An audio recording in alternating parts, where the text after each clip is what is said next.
The text arrived 2 days before Thanksgiving. Your sister doesn't want drama this year. That was it. No explanation. No conversation. Just a decision made without me. I stared at my phone for a long time, waiting for the follow-up that never came. Waiting for please understand or we'll see you another time. Nothing. I was 30 years old, and once again, I'd been edited out of a family event like a scene that made people uncomfortable. I didn't argue. I didn't beg. I'd learned that pushing only confirmed their version of me, the one that came with a warning label. So on Thanksgiving night, while my parents passed dishes and laughed around a table I wasn't welcome at, I put on a coat and walked into the cold. The restaurant was almost empty. Soft music, clinking silverware, the smell of roasted turkey that felt cruel and how familiar it was. Table for one? The hostess asked. Yes, I said, surprised my voice didn't shake. I sat by the window, pretending I was fine. Pretending this was a choice. I ordered too much food because silence feels louder when you're hungry. That's when I noticed them. A family at the long table behind me. 3 generations. Kids arguing over roles. A grandmother laughing too loudly. Real laughter. The kind that fills space instead of cutting through it. One of the women caught me looking and smiled. Then she stood up, walked over, and said something I wasn't prepared for. Sweetheart, she said gently, you shouldn't be alone tonight. Come sit with us. I hesitated. And in that pause, everything shifted. Because I had no idea that accepting that invitation would change the rest of my life. And that 5 years later, they wouldn't just remember me. They'd choose me. My name is Claire Whitman. I was 30 years old, and until that night, I'd mastered the art of staying in the background. I wasn't estranged from my parents, David and Helen Whitman. I spoke to them regularly. Polite calls. Holiday check-ins. Nothing openly hostile. Just a quiet understanding of where I ranked. My sister Lauren lived 10 minutes away from them. I lived 3 hours out of state. That distance mattered more than anyone admitted. It meant I missed casual dinners. Inside jokes. The small moments that turn into loyalties. By the time Thanksgiving came around, the roles were already set. Lauren planned. My parents adjusted. I accommodated. No argument, no fight, just logistics that always bent in one direction. When they said Lauren didn't want drama, I knew they weren't talking about a fight. They were talking about discomfort, the kind that comes from someone who doesn't blend neatly into the picture. I had changed over the years. Different city, different pace, different opinions. Nothing extreme, just enough to feel separate. That night at the restaurant, I noticed how easily the other tables filled. How families leaned toward each other without effort. How nobody asked who deserved the seat. I wasn't angry. I wasn't even sad yet. I was observing. Noticing how being excluded doesn't always come with cruelty. Sometimes it comes wrapped in calm voices and reasonable explanations. And that realization prepared me for what came next. Because when the stranger family invited me to sit with them, it wasn't dramatic. It was natural. And that difference stayed with me. The woman who invited me smiled like this wasn't a big deal. I'm Marianne, she said. That's my husband, George.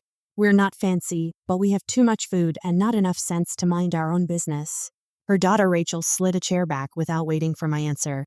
A teenage boy, Ethan, made room, lifting his plate like I'd always belonged there.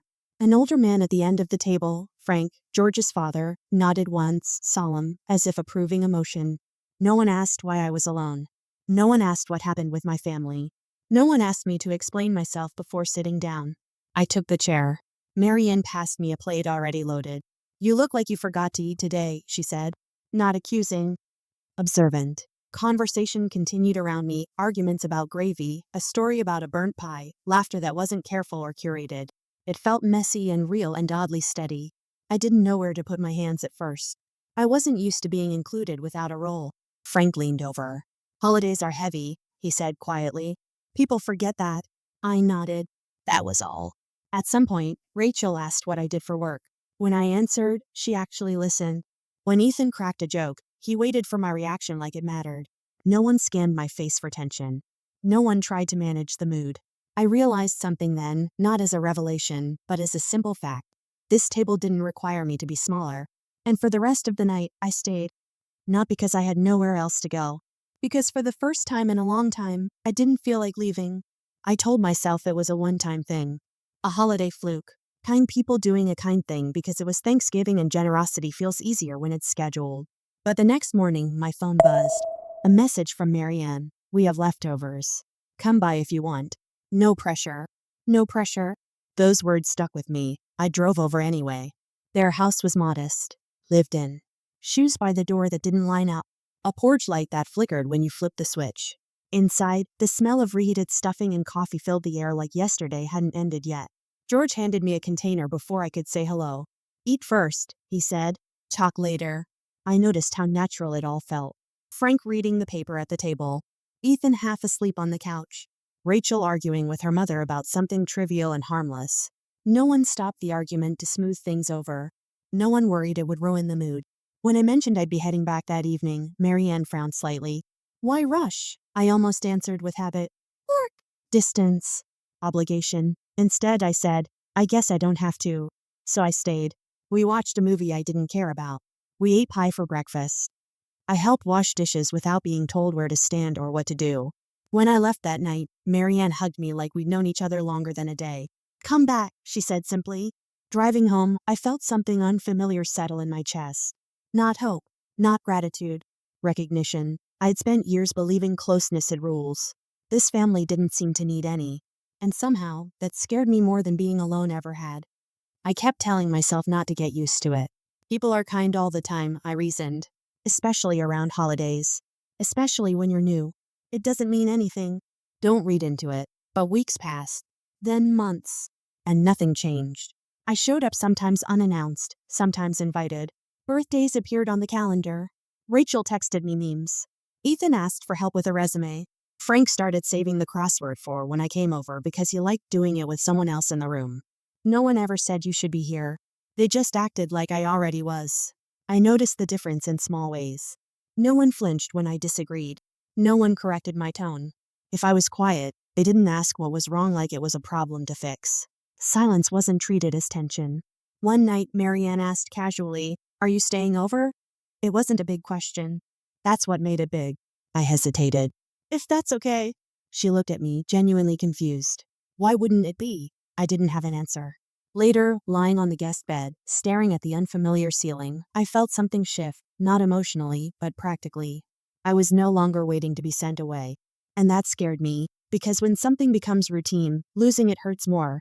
I realized then that this wasn't about Thanksgiving anymore. This was about belonging. And I didn't know what would happen if I let myself believe it was real. But life was already moving forward without asking my permission. It happened on an ordinary Tuesday. No holiday. No excuse for sentimentality. I'd come over after work, still in my coat, when Marianne looked up from the stove and said, "We're thinking of taking a trip next spring. Would you want to come?" The question hung there, casual and unguarded. I laughed softly. Like as a guest? She frowned, genuinely puzzled. As family? The word landed differently this time. Not warm. Not heavy. Precise. I looked around the kitchen. George reading directions out loud from a recipe he clearly didn't understand. Ethan arguing with Frank about whether the radio was too loud. Rachel rolling her eyes but smiling anyway. No one paused to see how I'd react. No one waited for permission. That's when I understood something important. This wasn't charity. It wasn't temporary kindness. It wasn't them filling a seat for the holidays. They had already decided. Later that night, George knocked gently on the guest room door. "We're filing some paperwork," he said. "Nothing urgent. But we wanted you to know, if you ever needed it, we'd make it official." Official? I didn't ask what that meant. I already knew. On the drive home, I realized I hadn't checked my phone once. No updates from my parents. No messages from Lauren. No pull in either direction. For the first time, I wasn't balancing between places. I was standing in one. And without realizing it, I had crossed a line I couldn't uncross. Because once someone chooses you without conditions, you start to see who never did. Life didn't transform all at once. It layered itself. A toothbrush that stayed in the bathroom. A jacket left on the chair without explanation. Keys on a hook that wasn't mine, but somehow became familiar. I moved closer. Then closer again. Holidays blended.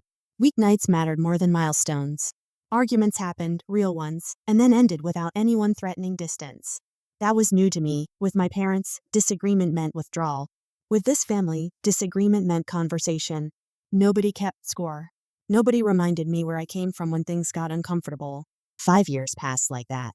Not dramatically. Not ceremonially. Just lived. The paperwork became real somewhere in the middle. Legal, quiet, intentional. I didn't tell many people. I didn't announce it. I didn't feel the need to explain. I had stopped waiting for approval. My parents heard about it the way they heard about most things now, secondhand, delayed, stripped of context. They asked questions I didn't answer, offered concern that sounded like ownership. I stayed polite, distant, neutral. Then I met Adam. He noticed how I spoke about family without hesitation, how I never flinched at the word, how I didn't brace for holidays anymore. When he proposed, there was no debate about where the wedding would be. It would be small, intentional, surrounded by people who showed up. And when invitations went out, something interesting happened. My parents found out. Not from me, from the guest list. And suddenly, they wanted to understand. But by then, understanding wasn't something I was offering anymore. The wedding wasn't grand. No ballroom. No long speeches. No forced smiles for people who felt like obligations. Just a quiet venue by the lake, white chairs, soft music, and sunlight that showed up exactly on time. I arrived early with Marianne. She fussed over my dress like it was her right. George walked me down the aisle without asking if that was okay. Frank cried openly and didn't apologize for it. Rachel fixed my veil with hands that shook just a little. Ethan teased me until I laughed. This is what family looks like, I thought. I didn't see my parents right away. They arrived late. I noticed them the same way you notice strangers who seem slightly out of place, standing too stiff, looking around for cues, unsure where they fit. My sister Lauren stayed close to them, whispering, scanning faces. Then they saw it. Not me, the seating, the names. Marianne and George listed as parents of the bride. Frank under grandfather. Rachel and Ethan under siblings. My mother's face went still. My father read the program twice, like it might change if he tried again. Lauren's smile faltered. They didn't confront me. Not yet. They watched. Watched George straighten my dress. Watched Marianne squeeze my hand. Watched Adam greet them politely, distantly, like guests, not family. And in that watching, something finally reached them. This wasn't symbolic. It wasn't emotional. It was legal. Permanent. Done. They hadn't been excluded. They had been replaced. And for the first time since Thanksgiving night, they understood the cost of choosing no drama. Because the ceremony hadn't even started yet, and everything had already changed. They tried to talk to me after the ceremony. Not immediately, they waited, hovering at the edge of conversations, watching for a moment that felt private enough to reclaim. My mother smiled the way she used to when she wanted something to land softly. My father cleared his throat like he was preparing a reasonable explanation. We didn't know, my mother said finally. We thought, you just needed space. I nodded. Not in agreement. In acknowledgement. You could have told us, my father added, quieter, about all this. I looked past them, toward the lake, where Adam was laughing with George and Ethan about something unimportant. Marianne caught my eye and smiled, not checking, not asking, just present. There wasn't a right moment, I said calmly. And eventually, it stopped feeling necessary. Lauren stood behind them, arms folded, expression unreadable. She didn't apologize. She didn't accuse. She just looked tired. For a second, I considered saying everything I'd rehearsed over the years. The loneliness, the restaurant, the way being excluded teaches you how replaceable you are. But I didn't. Not because I forgave them. Not because they didn't deserve to hear it. Because my life no longer needed their understanding to make sense. I'm glad you came, I said instead. Polite, true. Complete. They waited for more. There was nothing else. Later that night, as the lights dimmed and the guests drifted away, Adam wrapped an arm around me and whispered, "You okay?" I was. Because 5 years earlier, I'd been invited to a table with no expectations. And instead of begging my old family to change, I let a new one choose me. Sometimes the quietest endings are the most final. And sometimes, being left out is how you finally find where you belong. For a long time, I thought Thanksgiving was the day I lost my family. The day I was labeled drama. The day a decision was made without me in the room. The day I learned how easy it is to be excluded politely. But that wasn't the truth. Thanksgiving took the illusion. It took the belief that love automatically comes with blood. It took the habit of waiting to be chosen by people who already had. It took the version of me who kept a seat open at tables that never saved one for her. And in its place, something else grew.